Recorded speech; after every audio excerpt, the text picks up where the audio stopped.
What is up guys, the Strong Boys 19 here. This is going to be a video on ranking Iron Maiden's discography in my own perspective and opinions from my least favourite to my favourite. I had seen various people's lists on how they would rank each of their albums from the least favourite to the favourite, and I would like to share mine since that I had completed their discography. If you guys haven't seen any of the reviews from their discography, please check them out, give them a like, and be sure to share your comments and thoughts on the review and the albums by themselves for what they are. So without any hassle, I'm not going to go into a long detail on each album because I've explained my personal takes on each of the albums from the reviews, obviously. Let's dive into it. Number 16 is No Prayer for the Dying. The reason why this album is my least favourite, I personally had never ever regarded this as a very good album, and to be quite frank, I see it as one of the bigger disappointments after the follow-up of the classic album of Seventh Son of a Seventh Son. The production was really weak and the songwriting was forgettable on various tracks. This contains, to my ears, some of Bruce's laziest and cringiest vocal performances. I know that he went through a bit of a difficult time, especially with the work with Steve. This album just doesn't do justice for material that is as perfect, memorable, and intriguing like the other ones. Number 15 is Virtual 11, the last album to have Blaze Bayley. I really did enjoy almost most of the stuff on this album, although the album over time can get really repetitive, especially on tracks like The Angel and The Gambler, and tiring for the songs of When Two Worlds Collide and one of my least favourites of Don't Look to the Eyes of a Stranger. This album contains some of my favourite Blaze Bayley period tracks from the band. You got Future Real to The Klansmen, The Educated Fool being my favourite, and I really liked Como Estas Amigos a lot as well. It's not as bad as many of the fans turned this record out to be. It's just not one of the high favourites for me, and I would really play this a lot more than the album that I've mentioned previously.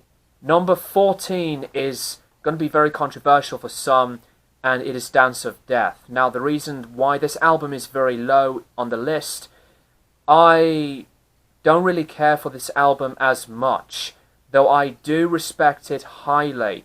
The theatrical themes on the lyricism on a lot of the songs are very, very good and poetic, interesting for what they are. The songwriting, most of it, in my opinion, is really good, though I find some of it to be not as well polished and not as intriguing and memorable, that they would fall down the radar to be a little directionless and not as memorable, and obviously with the monotonous cover art. But we're talking about the album, so the album, I would give it a big respect, but it's not one of the favourites in my opinion. Number 13 is Fear of the Dark, and obviously this one being the last for Bruce Dickinson before he left, I would tolerate this one a little more than the ones below, though I would see some of the songs to be really average and a little difficult to get into. This contains underrated gems. I really liked tracks like Judas Be My Guide and Chains of Misery, and of course with the classic track of the closer, Fear of the Dark. It's not as poor as some people would blame it for, but this record is super underappreciated, that it deserves some more chances. I do enjoy this album mostly, despite the drawbacks. Number 12 is The Final Frontier, the highly presentable album onto the themes and lyricism on science fiction, space and time. Though Bruce's vocals may be an issue for some, being strained, and I can hear that when I play the album over time, but I think he did really well, and the songwriting was interesting. You just cannot forget that the closing track, When the Wind Blows, is really one of the best, strongest Maiden tracks. The Final Frontier is a really good album as a follow-up to A Matter of Life and Death. Speaking of A Matter of Life and Death, it is at number 11 on the list.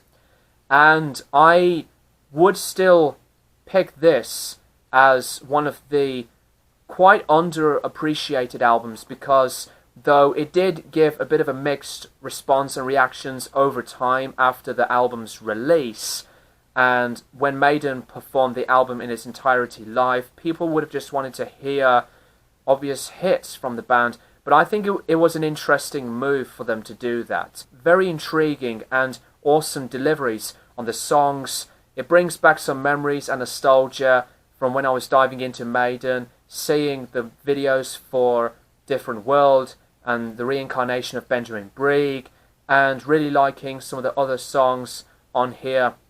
And I would still regard it as a really good album nonetheless. And the interesting, highly deep and quite morbid at times on the lyricism on the war, especially with the cover art, I really did like this album. Now we're into the top 10, guys. So number 10 is Peace of Mind. I know that many Maiden fans pick this one higher in the list. As a follow-up to The Number of the Beast, in my opinion, it is not as strong and as a higher favourite. The shapes and forms of the songwriting were really coming into plan since Bruce came into the band as the new vocalist. This album does have really, really good instrumentation and lyricism, especially on Where Eagles Dare, to the underrated To Tame a Land, and Flight of Icarus. Despite what I said on The Trooper, though it was really honest from what I said on that song, Peace of Mind is an awesome record. Number 9 is Killers, the last album with Paul Di'Anno. This was at the time where Paul's vocals were definitely an improvement than the last record, and the songs to this record are very, very good. Some that have a lot of energy and precise aggression, some that have like a bit of a punky vibe on this one. And for people to call this album as a better album than the first album, I could definitely see why. Though not being one of the top 5, it is to me one of the top 10 best Maiden records. At number 8 is Somewhere in Time. This is where Maiden went into a highly progressive vibe into their experimentation, especially onto the prominent sound on the synthesizers and the keyboards. Strong material, Caught Somewhere in Time, Alexander the Great, to Deja Vu. I think that this was one of the best albums in Maiden's career in terms of the later originality.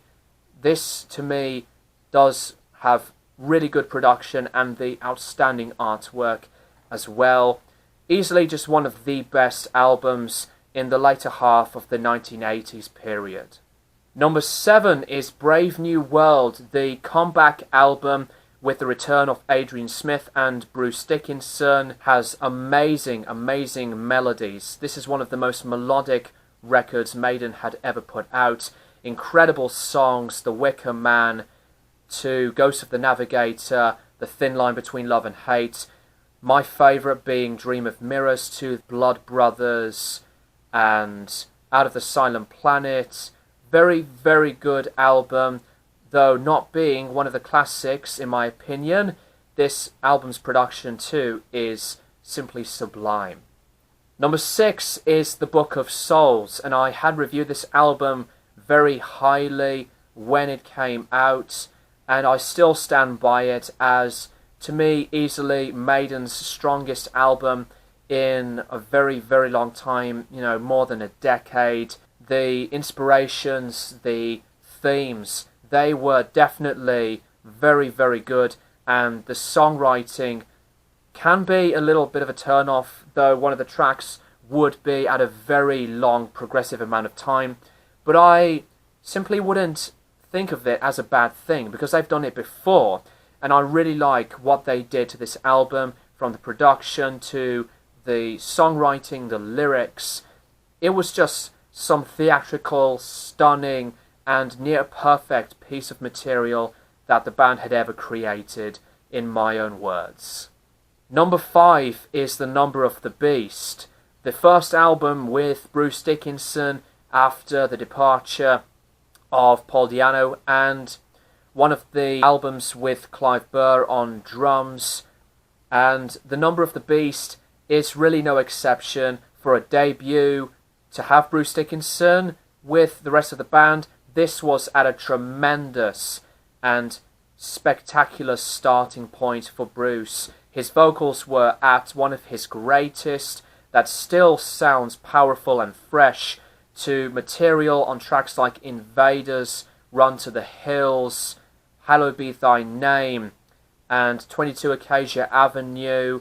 This was really an excellent record to follow up the second album, Killers, and for, as I said, the first album with Bruce Dickinson, this was just seriously one of the best. An amazing Maiden record. Number 4, speaking of Paul Di'Anno period, is the self-titled debut album. I was really surprised by how much I love a lot of the stuff onto this album. The energy was just as flawless, some simple but effective lyricism to some of the songwriting, with a lot of the crunchy guitar riffs and the amazing flow to the lyrics with the vocals. It was just one of the exciting and fantastic amounts of material that they've done. Number 3 to number 1. Now these to me are one of the classics, and I would say that number 3 for my list is Seventh Son of a Seventh Son. The concept on the folklore and the concept of Seventh Son of a Seventh Son, it was just extraordinary. Beautiful production to the gorgeous hooks of the melodic arrangements and the beautiful song and exciting vocal performances. Everything about the album was just glory upon glory. This was really one of the strongest and best ever Maiden records to date, and I would still celebrate this highly as one of the classics and golden gems into heavy metal history of all time. Number 2 is Power Slave. Now, Power Slave was my favourite Maiden album for a very long time, but it was my favourite, but only when I was at the phase with the Bruce Dickinson period from the past to present. And to me, Power Slave is Maiden's best with Bruce Dickinson. The highly interesting and amazing concepts onto mythologies, the songwriting were explosive on songs like Aces High to The Duelists, 2 Minutes to Midnight, and Rhyme of the Ancient Mariner. This was a unique experience and a ferocious, heavy record with some of the darkest and intensifying moments in some of the material, and of course with some from Number of the Beast. But Power Slave to me really did define the whole Maiden period with Bruce Dickinson and throughout their entire career in the 1980s. So Power Slave is my favourite in the Bruce Dickinson lineup with Iron Maiden. Number 1, you know which one is coming. This is one of those albums that is still really stupidly, unfairly, and punishingly underrated. Now hear me explain about this one. Number 1 is the X Factor. I still stand by my words that this still is a true Iron Maiden album, and as one of the classics, if not for me, my favourite Iron Maiden album. It's my favourite after Power Slave and Seventh Son of a Seventh Son. Obviously it had been bashed because it's not Bruce, but this was a record, as I said from my review, that Steve wanted to make from his experiences that were very difficult, and that he wanted to have somebody else that was totally different to Bruce Dickinson. And Blaze Bayley was chosen, ex-Wolfsbane vocalist, to work with the guys, being the darkest and brutally deep material. I love everything about this album. The songwriting may be similar to others over time to this album, but that doesn't really ever bother me. Some of the greatest and memorable, aggressive hooks of riffs and some groovy material, to the soloing being just one of the best ever from Yannick Gers and Dave Murray.